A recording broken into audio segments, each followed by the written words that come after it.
लिए खड़े होकर के आएंगे वो हमारे भैरू। अब इनका भजन किनका करना मेरे बाबा?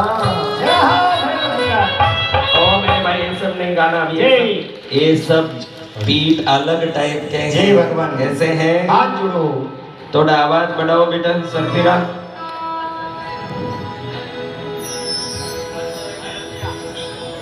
अब हमने भैरव को नमस्कार किया, विधिवत जाना कि जंपिंग मारना? बोलो आप हो तो जंपिंग मार। इसीलिए तो गुरु चाहिए। मैं अब इन दोनों को नमस्कार करने के बाद हमारे गुरुदेव जिन्होंने मुझे ये संत दीक्षा दे करके मेरे जीवन को तारा, बड़े ही महायोगी हैं। मेरे गुरु का आप दर्शन करते कभी? आप वो अब देव लोग सिधार गए, लेकिन दर्शन करते पूरी दुनिया में एक संत ऐसे हुए जो जन्म से 100 वर्ष तक कभी गुस्सा ही नहीं किया। कभी देखा है ऐसे महापुरुष? कभी देखा है? जाता है ये संत वेश पुण्य से मिलता है, बाकी सब खरीदा जाता है। हर वेश खरीदा जाता है महाराज, ये वेश खरीदा नहीं ओढ़ा जाता है, ये ओढ़ा जाने वाला। तो उनको नमन करता हूँ, प्रणाम करता हूँ, क्योंकि कथा तो मैं कल भी कर लूंगा, लेकिन जिन जिन का स्मरण करना वो नहीं किया तो नमक हराम कहलाऊंगा, इसलिए पहले उनको स्मरण कर लूं। जीतू बेटा जीतू बैठ जो पेरावे सोही सोही पेरू तेरा मेरा रिश्ता पुराना, तू बेचने जाए बाबा तो बिक जाऊं।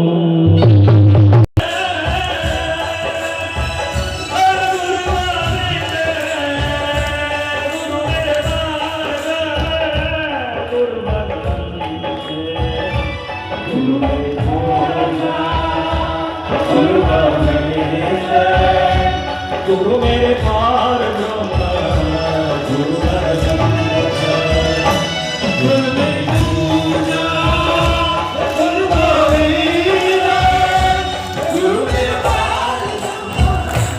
जिन जिन के भविष्य में गलियों में हाथ उठाना लिखा है ना, वो सभाओं में उनके हाथ नहीं उठते, क्योंकि उनके उठे गलियों में ही है, वो गलियों में हाथ उठाने जन्मे हैं।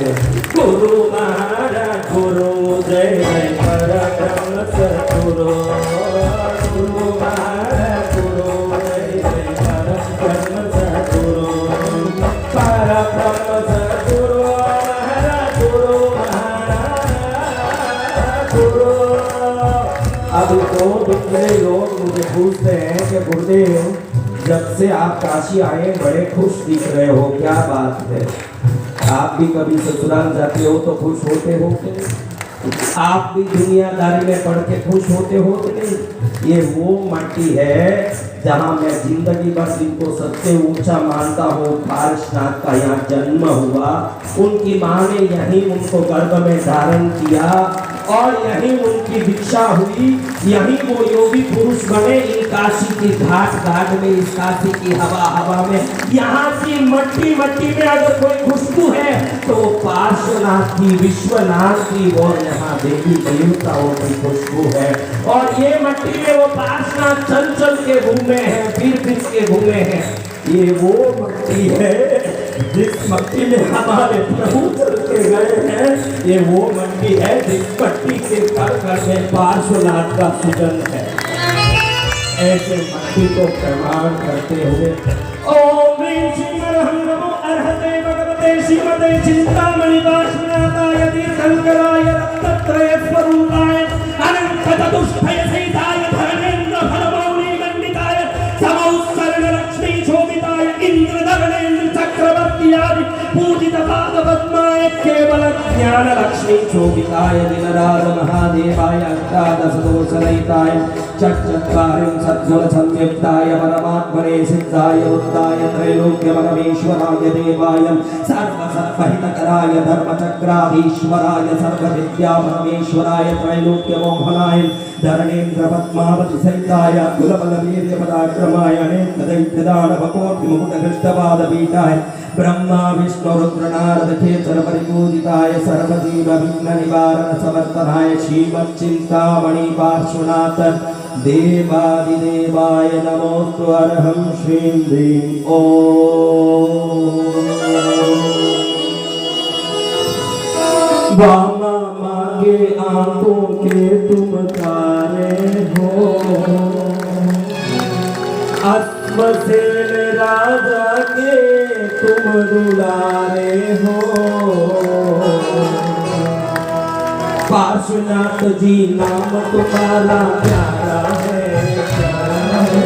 जिन दुखियों के तब पे नाम तुम्हारा है। दुखियों के कारण हारे दुखड़े मिटाना, दुखड़े मिटा के हमको मारे लगाना। चालो रे मारे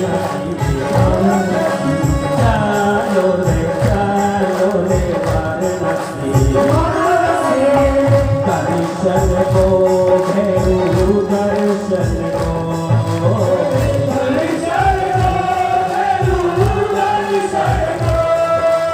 बोल रहा है। आप चिड़चिड़ करके नाराज होवोगे कि खुश होवोगे? फिर कैसे लगेगा बताओ महाराज। इसलिए आज आपको कुछ जानना जरूरी है। मैं ये समझ आना चाहता हूँ कि आज कुछ जानना जरूरी है। आपको क्या जानना है? इस धरती में एक तरंग चारों तरफ घूम रही है। क्या भी कहो, कुछ भी कहो। तरंगे होते हैं पुण्य क्षेत्रों में, और साधारण क्षेत्रों में 4 अपुण्य के तरंगे होते हैं, जिससे दुख उत्पन्न होता है। समझ रहे हो? ये पुण्य के तरंग 4 अलग अलग जगह पर अलग अलग तरंग होते हैं। क्या तरंग महाराज? कौन समझना चाहता है ये क्या तरंग है? हमको भी तरंग में रंगना है।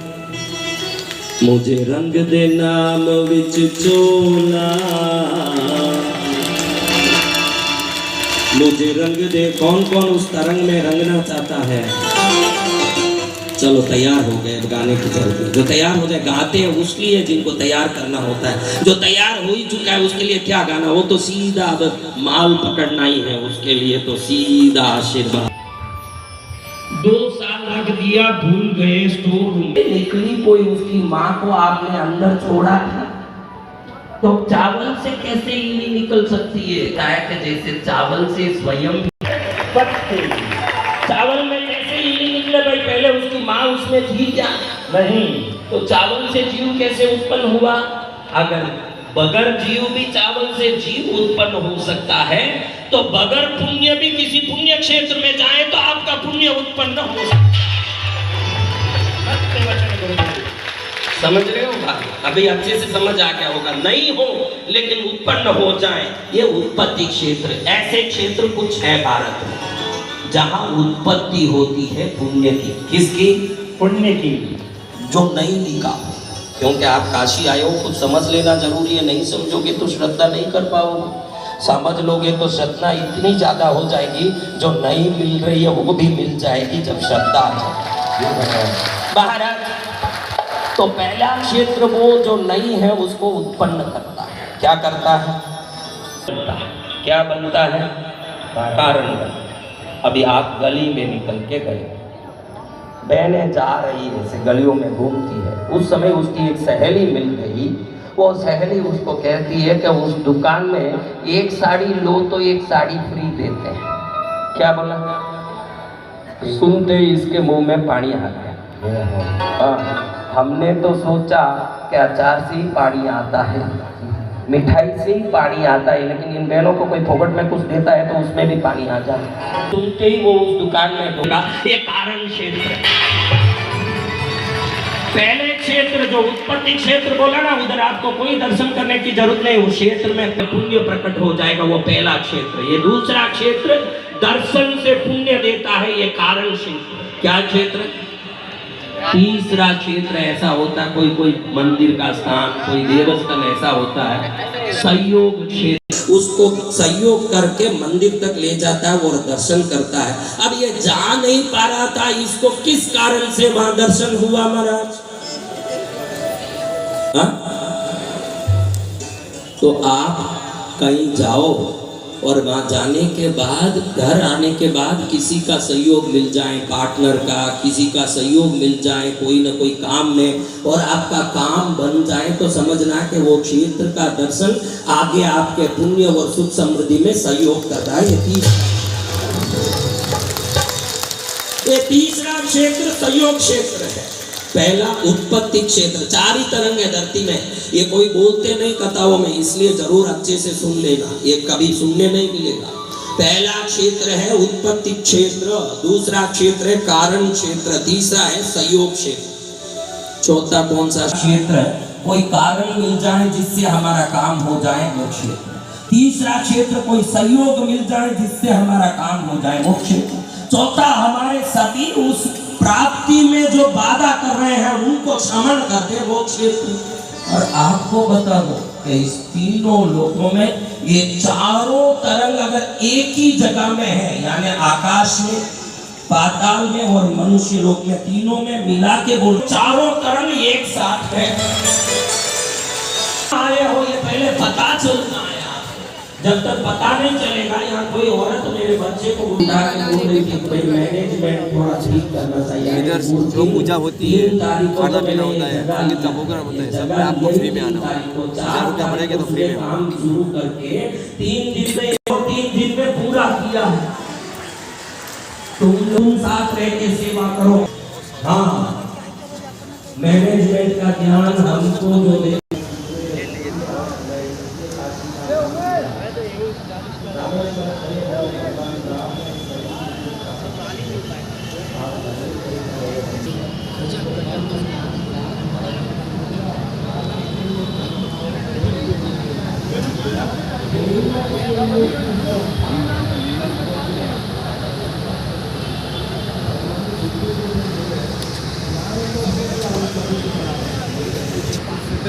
चलो जुमला के आपका फोटो ले रहे हैं।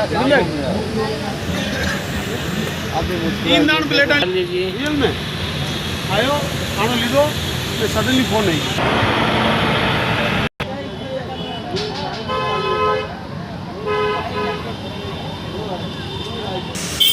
हाँ तो दोस्तों, ये आप लोग देख रहे हैं, इस समय हम उपस्थित हैं काशी के इस पावन धरती पे, जो इस काशी के पावन धरती पे सुंदरपुर में हम इस समय उपस्थित हैं रामनाथ लान के पास। आप देख सकते हैं यहाँ काशी कोतवाल और संपूर्ण काशी वासियों के लिए विशाल भंडारा के साथ भैरव उत्सव 2022 का आयोजन किया गया है। यहाँ पे अनेक साधु महात्मा संतगण एवं उनके साथ ही साथ यहाँ पे बहुत सारे देख सकते हैं जो यहाँ पे सिंगर हैं और लेखक हैं। अभिलाषा पंडा, हेमंत ब्रजवासी, हंसराज रघुवंशी, मैथिली ठाकुर, उस्मान मीर, कैलाश पीयूषा, शशिकांत यादव, सुरेंद्र शर्मा, हरिओम पवार, अरुण जैमिनी, शंभू शिखर इत्यादि ये सब लेखक यहाँ पे आने वाले हैं। अब ये है इस लान का जहाँ पे कार्यक्रम हो रहा है, इसका मेन गेट है यह रामनाथ चौधरी शोध संस्थान के नाम से यह जाना जाता है, सुंदरपुर में यह स्थित है। आप लोग देख सकते हैं काशी के इस पावन धरती पे यह कार्यक्रम चल रहा है। धन्यवाद। ये देख सकते हैं आप लोग मुख्य गेट के बगल में यह सब लगाया हुआ। यह जो कार्यक्रम है वह 9 से 16 नवंबर 2022 तक चलेगा और इस कार्यक्रम में बहुत सारे महात्मा संतगण एवं जाने माने लेखक एवं कलाकारों को आमंत्रित किया गया है। धन्यवाद। ये देख सकते हैं आप लोग यहाँ पे भंडारा चल रहा है, लोग प्रसाद वितरण ग्रहण करते हुए।